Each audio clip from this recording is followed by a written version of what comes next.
first and foremost, as we've discussed about earlier, right? To open a file is very simple. You can just go File and Open, or Control O, right?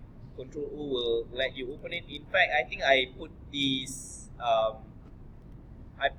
information over on the LMS. Over on the LMS, you'll find these shortcuts, Control O, Control N, and whichever, right? So you can refer there. Okay. Or one of the simpler ways, or one of my favorite ways to, actually this is my favorite way to open a file, is just you open the folder and then you just click and drag whatever file you want, right? I can just click and drag like that, and I will be opening that file, for example, right? Okay, so the first few tools, if you open GIMP, it will look very familiar in such a way that you will have the toolbox on one side, a little bit of information on the tool or your whatever you're working on either side. Top right or bottom left corner, there will be some information on either what you're working on or the tool that you're currently using. Okay, just now I just closed the info about my tools, but alamak, where is the info again? So it's not to worry, I can just go to Windows and Dockable Dialogues, and then just choose, for example, tool options like that, right? And I will have the tool option again here, right? I should be able to move it from side to side like this, right? So I have the tool option over here, and or I can just have it jump out like this, right? So I choose to jump it out so that all of you will be able to see. Alright, so there are several tools here. We'll focus on this selection tool. There are three selection. There, all the top here are all selection tools. This is called the rectangle selection tool. You select using a rectangle like that, right? And these are options with regards to the selection. For example, I can do feather edges. I've never really used feather edges. Let's see what happens with feather edges. Yeah, I'm not even sure what happens with feather edges, right? Or I can choose a rounded corner, right? You can see there's the corner, instead of a sharp corner like that, it becomes curvy, right? I can increase the radius like that, and it becomes like a pill, very rounded. It becomes an oval like that, right? So you can increase or decrease the radius and make your rectangle seem more like a pill rather than a rectangle, right? You can choose to expand from center, in which case it will expand from the center like that, right? Sometimes you want that, especially if you're doing like logos and stuff, you want to expand from center. If not, you can just expand it normally from the bottom right hand corner. You can also choose a fixed aspect ratio. For example, if you choose 1:1, it becomes a square. If you choose 1:2, it becomes a vertical rectangle, if I can call it that. Sorry. For example, you can do something like that. It becomes a vertical rectangle. See, right? Or you can do a 2:1. Sorry. It becomes a horizontal rectangle. Right, so the aspect ratio is always fixed, 2:1 or not, right? Then there are these modes here. First mode is replace the current selection. Replace means when I draw a new one, the old one will be gone, right? Next one is add to the current selection. I can do something like this, right? Add means when I draw a new one, it will just combine with the previous one, right?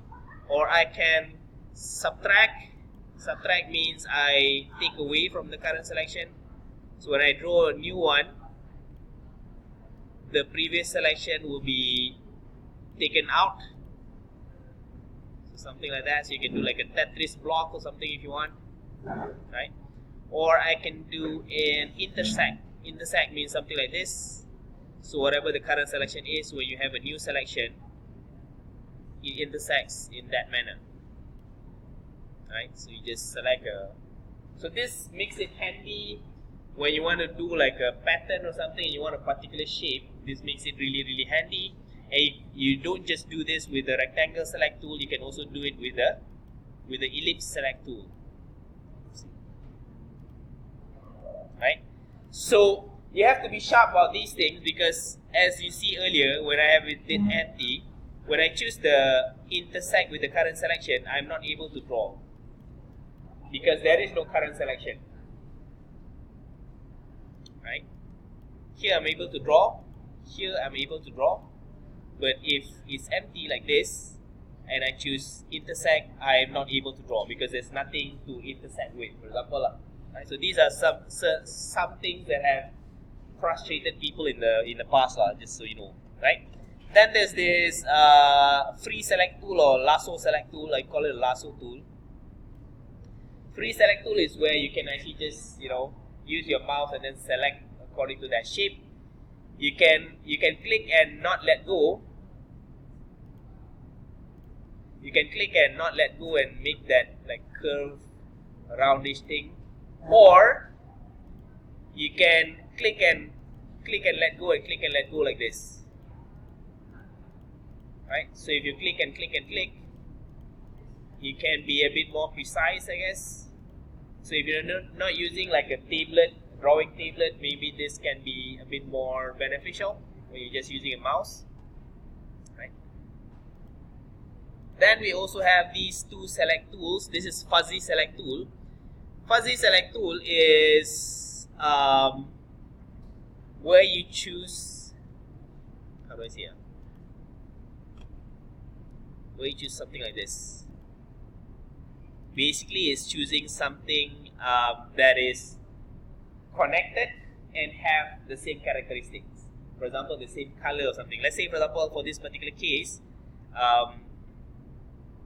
let's say pink here is somewhat continuous and it has the same color pink. So when I choose it, right, everything that is perceived as similar will be chosen. Right? I can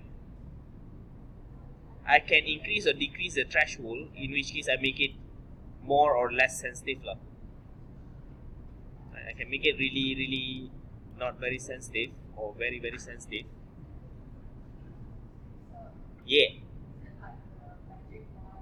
it's like magic wand in Photoshop, right?